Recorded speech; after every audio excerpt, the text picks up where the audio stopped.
Meus amados, meus queridos irmãos, a graça e a paz do nosso Deus e Salvador Jesus Cristo. Aqui quem fala é o pastor Reinaldo Ribeiro, seu amigo, muito feliz, louvando ao Senhor por mais uma oportunidade que se consolida, por mais uma vez estarmos juntos de todos os amados para crescermos na graça e no conhecimento do nosso Senhor, mais uma vez trazendo à baila um tema de extrema relevância para as nossas vidas e para o exercício da nossa fé. Fofoca na igreja. Palavra inofensiva e engraçada ou armadilha diabólica e digna de eterna condenação? Como lidar com o pecado da maledicência no ambiente eclesiástico? Por que muitos líderes reagem com rigor aos pecados sexuais e morais, todavia são condescendentes com a prática de irmãos falando mal de irmãos? Como Deus espera que a sua igreja enfrente este problema? Meus amados, para iniciar, eu gostaria muito mesmo, que você acompanhasse na sua Bíblia e nós pudéssemos ler juntos Tiago, capítulo 3, versos de 1 até o 12. Tiago 3, de 1 até o 12. Por favor, vamos ler, queridos.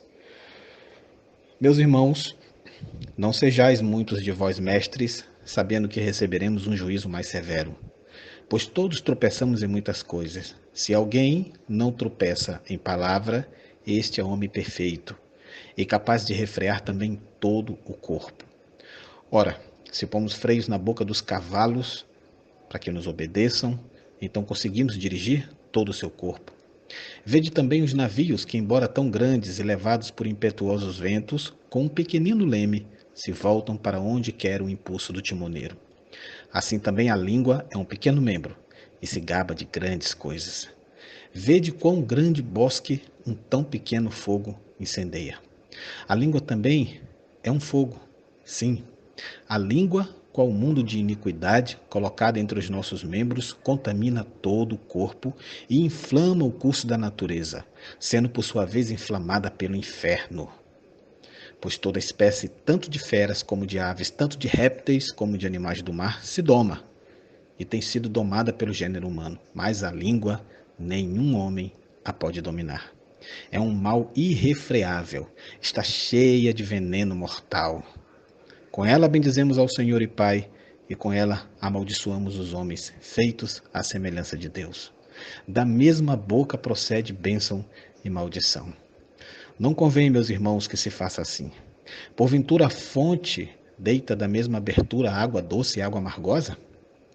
Meus irmãos, pode acaso uma figueira produzir azeitonas ou uma videira figos? Nem tampouco pode uma fonte de água salgada dar água doce. Tiago, no capítulo 4, no versículo 11, está escrito assim: Irmãos, não faleis mal uns dos outros. Quem fala mal de um irmão e julga seu irmão, fala mal da lei e julga a lei. Ora, se julgas a lei, não és observador da lei, e sim juiz. Meus irmãos, são incalculáveis os danos que uma pessoa pode causar à igreja quando não usa adequadamente a sua língua. Seus efeitos eles podem ser comparados à implosão de um prédio, que em poucos segundos vem abaixo por ter a sua base minada por explosivos. A palavra de Tiago, que nós acabamos de ler, ela é dirigida especificamente aos mestres e àqueles que desejavam esta vocação. Tiago adverte que a responsabilidade do cristão é grande, pois as suas palavras podem edificar ou destruir vidas, se usadas com bons ou maus intentos. Ainda que nominalmente nem todos sejam mestres, o crente, cuja vida deve servir de modelo, de exemplo aos que estão à sua volta, tem no uso da língua a responsabilidade de salvar vidas pelo ensino e pela pregação da palavra. Ao contrário, o que vemos hoje são irmãos usando suas línguas para ferir, amaldiçoar, blasfemar, caluniar, maldizer, mentir, murmurar, além de dizer palavras torpes.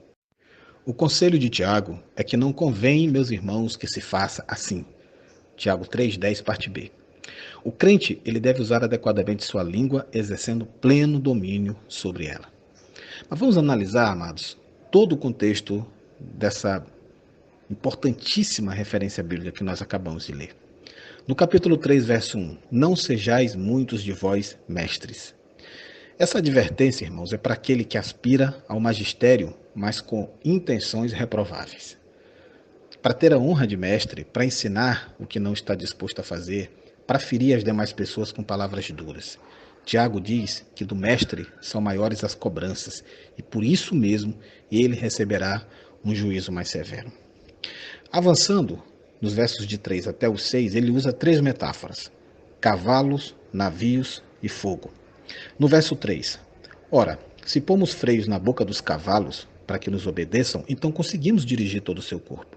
Vede também os navios, embora tão grandes e levados por impetuosos ventos, com um pequenino leme, se voltam para onde quer o impulso do timoneiro.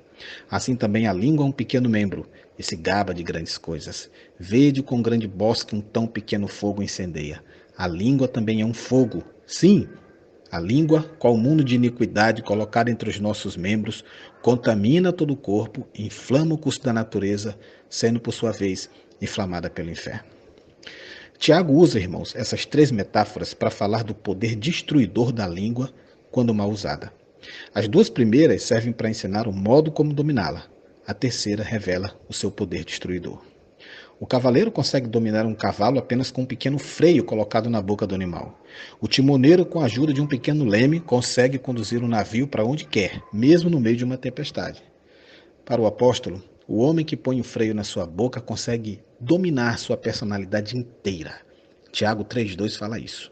Se o crente pode controlar sua língua, é quase certo que ele vai poder controlar o seu corpo todo. Entretanto, se ele não controla sua língua, vai fugir de si todo o controle das demais áreas da sua personalidade. E o resultado disto é a destruição de tudo o que está em sua volta, inclusive dele mesmo. No capítulo 3, verso 5, ele diz: assim também a língua é um pequeno membro e se gaba de grandes coisas. Vede quão grande bosque um tão pequeno fogo incendeia. O uso desenfreado da língua, ele leva à vaidade, à vanglória, à soberba, com que certos crentes aplicam-na. Alguns cristãos, eles exaltavam a sua sabedoria, as posições de mestres, como se fossem detentores da fonte do saber.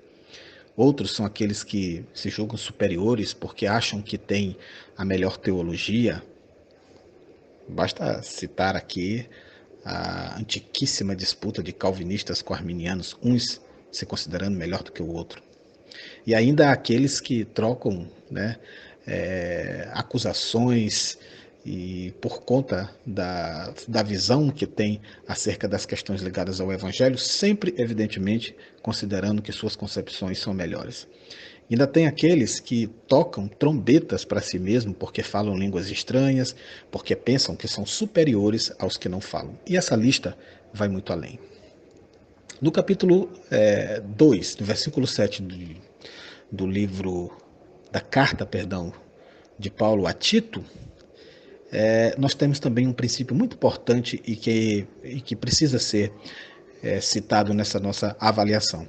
Em tudo te dá, por exemplo, de boas obras. Na doutrina, mostra integridade e sobriedade. Olha só o que diz o versículo 8. Linguagem sã e irrepreensível, para que o adversário se confunda, não tendo nenhum mal o que dizer de nós. Provérbios 15, 28, irmãos. O coração do justo medita no que há de responder, mas a boca dos ímpios derrama maldades. Mateus 12, 34. Raça de víboras, como podeis vós falar coisas boas sendo maus? Pois do que há em abundância no coração, disso fala a boca. Importante demais essa reflexão baseada no que acabamos de ler. Uma outra metáfora usada por Tiago, no capítulo 3, verso 6, é o fogo. A língua também é um fogo, sim.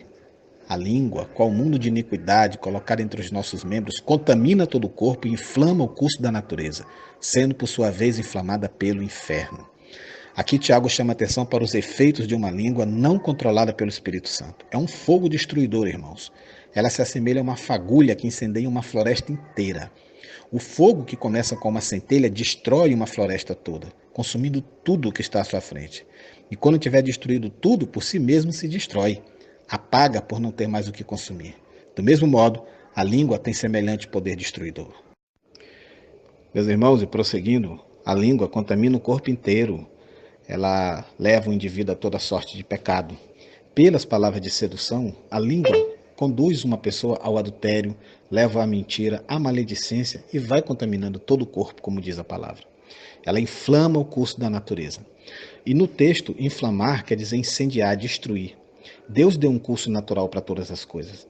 A natureza é regida por leis que o Criador estabeleceu.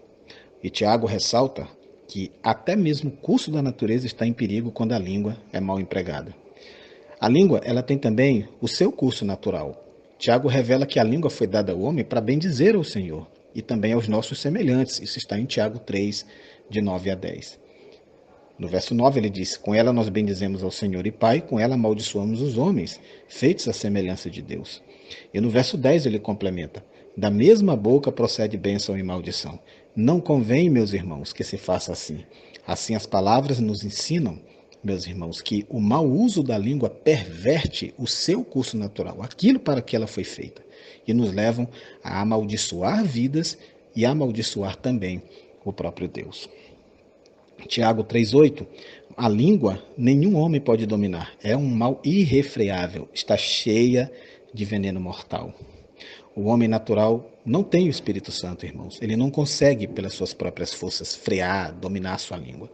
Agora, o homem espiritual, e eu penso que estou falando com homens espirituais agora, homens e mulheres, ele tem domínio sobre a sua língua, desde que ele se permita guiar pelo Espírito Santo de Deus.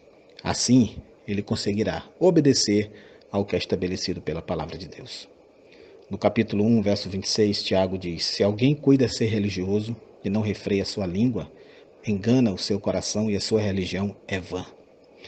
Não importa, irmãos, tudo que um maledicente faça na igreja e que seja considerado socialmente apreciável. Isso tudo vai para o lixo quando ele não faz um uso sábio das suas palavras. Boas obras não salvam e se tornam vãs quando se tem uma língua maligna e mortal. Mas o texto também diz: ela está cheia de veneno mortal. A semente tem em suas mandíbulas, nas suas mandíbulas, uma bolsa de veneno. Quando ela pica a sua vítima, a bolsa é comprimida e o veneno escorre pela presa e assim o veneno acaba sendo injetado.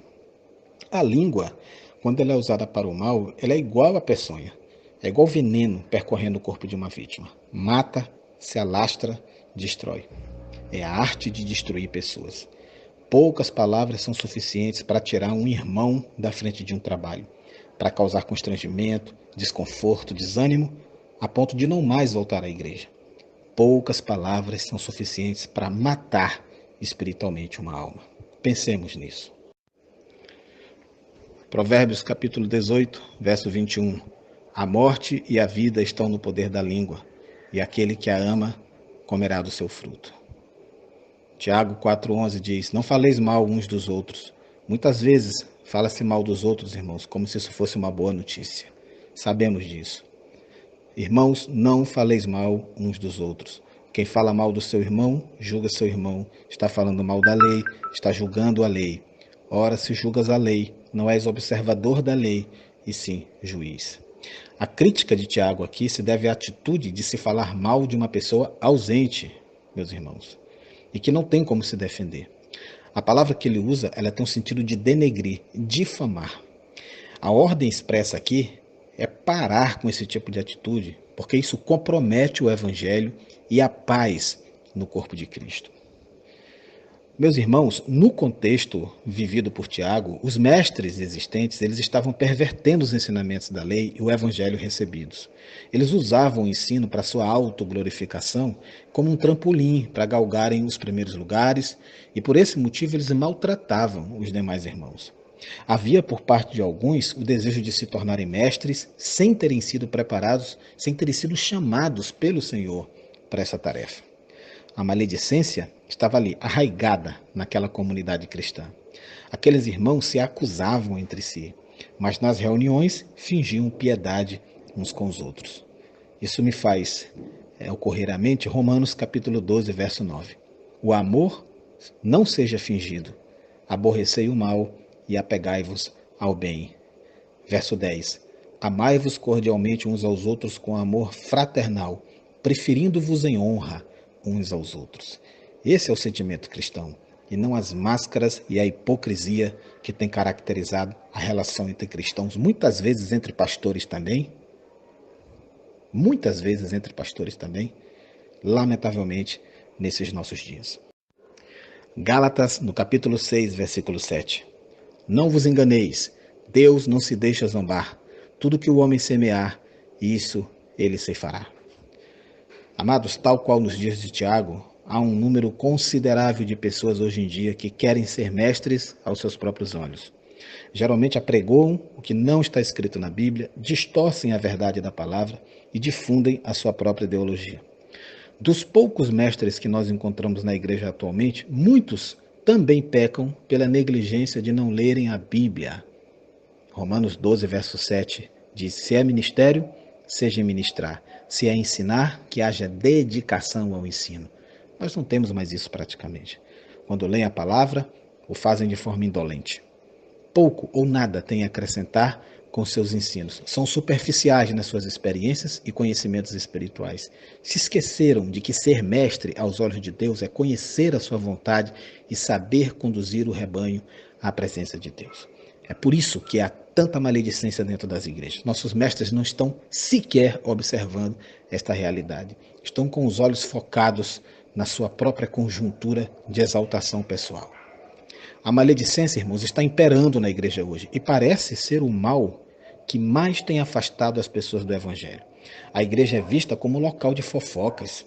Eu viajo por muitas cidades, eu prego em muitas igrejas e eu escuto esse tipo de fama dos irmãos por todos os lugares por onde eu passo. Irmãos que falam mal dos músicos, do pastor, do culto, dos moços, dos velhos, da Bíblia, de Deus. Tornaram-se constantes expressões do tipo: não é para falar mal, mas você já está sabendo da nova? Ou você precisa saber a última? E assim se introduzem comentários maldosos. Pode-se não ter tempo para ler a Bíblia, para orar, para evangelizar, mas há tempo de sobra para falatórios pelas costas do próximo. As acusações estão por toda parte.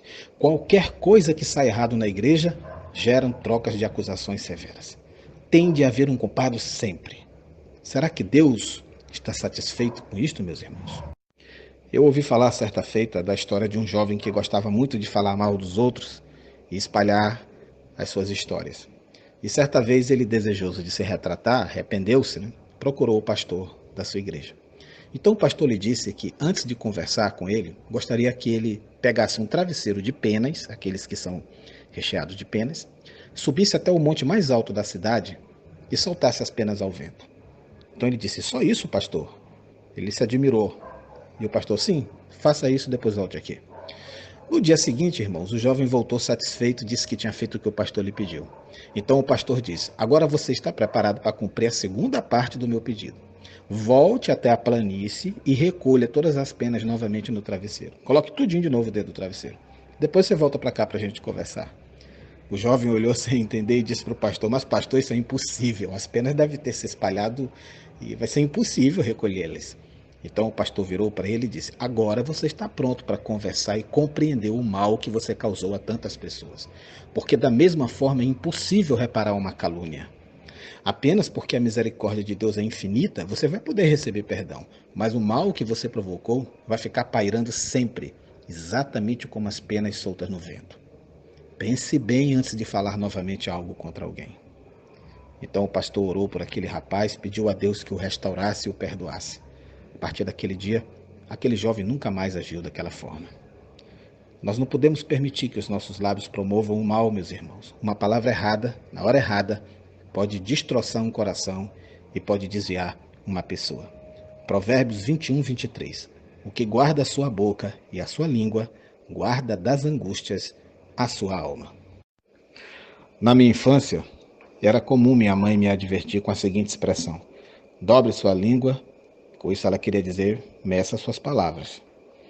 Como crente, você deve pensar nas consequências que lhe trarão as palavras que você vier a proferir. Se usar a sua língua para o bem, sua vida vai ser uma bênção para o Evangelho e para o seu próximo. Quando alguém lhe chamar para falar da vida de outra pessoa, tome cuidado. Se você perceber de imediato que a conversa não vai ser edificante, seja categórico e não prossiga. Proponha uma oração pelo irmão que está sendo apontado pelo outro. Sugira procurar o seu pastor para expor os fatos. Ele vai saber lidar com a situação e certamente vai buscar a melhor forma para solucionar o problema. A maioria das pessoas que se deixam envolver em conversas maledicentes ou fofocas acabam se arrependendo amargamente e pagando um alto preço por isso. Pagam um alto preço mesmo, chegando à conclusão que escolheram o caminho errado. Use a sua boca para louvar e os seus lábios para glorificar a Deus. 1 Pedro 3,11. Aparte-se do mal, faça o bem, busque a paz e siga. Peça ao Senhor que o ajude a refrear sua língua em todo o tempo e só usá-la para abençoar o seu irmão. Existem pessoas tão machucadas por esse mundo afora, pessoas que vivem tão feridas, com mágoas profundas por causa de fofocas, de palavras, de maledicências, que seguramente seria impossível enumerá-las. São tantas que não seria nenhum absurdo crer que elas sejam a maioria. A Bíblia diz em Provérbios 18:21, a morte e a vida estão no poder da língua. Muitas pessoas destroem umas às outras, ferem o próximo com a sua língua, com o que dizem. Inúmeros lares já foram desfeitos por causa de intrigas disseminadas em conversas clandestinas e maldosas. Há pessoas que estão fora da igreja exatamente por causa de conversas, por causa de maledicências. E dentre aqueles que hoje conhecemos como desigrejados, inclusive, a maioria se acha nesta condição. Orando a Deus para que Ele gere paz e vida abundante no seu coração, eu quero dizer aqui, que você pode vencer a maledicência, vencer estas setas que Satanás lança sobre você por meio de outras pessoas para feri-lo, para magoá-lo, para entristecê-lo e para fazer com que você fique prostrado. Talvez o seu coração esteja pequeno porque você foi vítima de calúnia, porque você foi destruído e agora se encontra completamente arrasado. É verdade que há situações em que você não conseguirá procurar todas as pessoas e contar a elas a sua versão dos fatos e acertar a situação. Mas existe algo que você pode fazer caso deseje ter uma vida realmente vitoriosa. A vitória, aliás, deve ser o programa normal da vida de um cristão. Viver vencendo e não sendo derrotado. Viver de cabeça erguida e não se arrastando. É viver com o coração cheio de misericórdia, mas uma misericórdia que possa resultar em perdão, escolhendo sempre perdoar aqueles que usaram de palavras maledicentes e de mentiras para lhe ferir. Está registrado no livro de Provérbios, capítulo 26, no verso 20. Sem lenha, o fogo se apaga. Não havendo maldizente, cessa a contenda. Sem lenha, o fogo se apaga, ou seja, há uma fogueira. Mas se não colocarmos mais lenha, o fogo vai se apagar. Porque o fogo precisa de um material de combustão. Se não colocarmos lenha naquela fogueira, mais cedo ou mais tarde, um dia, aquele fogo vai se apagar. Veja bem, não havendo maldizente, a contenda cessa. A contenda também é alimentada pelo maldizente. Se o maldizente está sempre colocando mais lenha no fogo, aquilo vai continuar muito vivo. Existem pessoas que, em vez de jogarem água no fogo da contenda, jogam mais lenha e mais gasolina, aumentando a contenda. Só que Jesus ama você. Ele deseja que a sua vida possa ser um referencial positivo para outras pessoas. Que você possa sempre honrar o nome dele naquilo que você fala. Para isto, procure arrepender-se caso você tenha o mau hábito ou já teve o mau hábito de falar mal do seu próximo, porque isso não convém. Procure viver segundo os princípios da palavra de Deus. Você, pastor, procure coibir esta prática asquerosa dentro da sua igreja. Não pense que um pecado sexual seja mais grave do que falar mal de um próximo. Um pecado sexual destrói apenas a vida envolvida diretamente no processo. A língua não. É um fogo solto numa floresta. E se você tem sofrido por causa de contendas, de calúnias, perdoe. Acredite, irmãos, há quase 30 anos eu venho sentindo na minha pele o que significa ser caluniado por quem você menos esperava. Eu sei exatamente qual é a dor do punhal nas costas hoje de quem ontem te abraçava.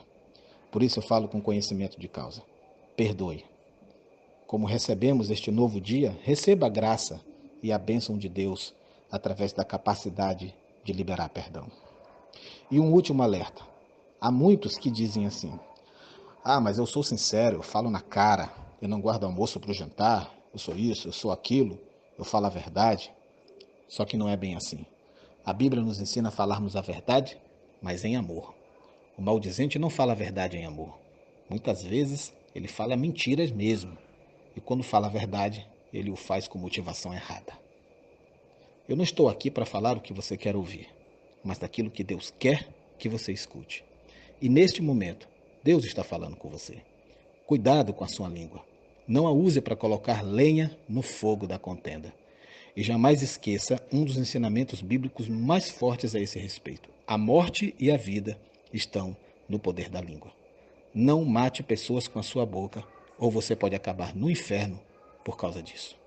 Que o Senhor nos abençoe. Muito obrigado, em nome de Jesus.